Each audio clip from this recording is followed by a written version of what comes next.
Do you think that based off your relationship with Putin, that you could convince him to withdraw from Ukraine? He would have never gone into. We used to talk about it. He was always look. He's in love with Ukraine. He considers it a part of Mother Russia and all. But there's zero chance he would have. I told him, not going to happen. It's not going to happen. Don't forget, I'm the one that said you can't have a pipeline. And he was okay with that. And then Biden came in and approved the pipeline. It's called Nord Stream 2. You never heard of Nord Stream 2 until I came along. Building a pipeline to Germany and all of Europe. And I said to Germany, why would you do this? If you ever ended up in a war with Russia, I will hereby give you the great white flag of surrender because that's what you need. You're going to surrender. They're going to do 80% of their energy through Russia, who they fought wars with over many years, but they fought many wars. And I said, you can't do that.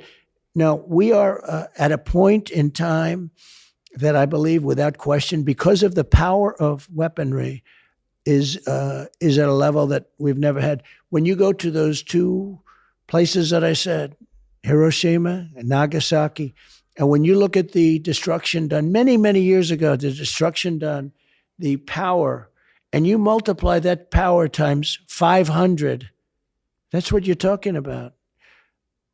And we can't have it. And we have very weak leadership. We have incompetent leadership. We have leadership that doesn't understand that this is something that can happen. We have leadership that doesn't hear other people when they talk about it. And they don't get it. We have incompetent leaders. This would never happen. All of the things that we have, you wouldn't have inflation because energy, we had energy, very inexpensive energy. We had energy independence, soon to have energy dominance. We would have been selling to Europe. We would have been selling all over the world. We were bigger. When I left, we were number one in the world at energy.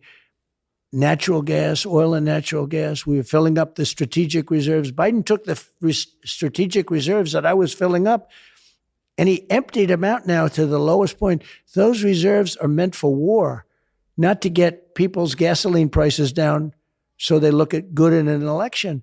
But he did that. And now so many things have been wrong. Even we mentioned before the supply chain. Who ever heard of a supply chain problem? You order something and you get it.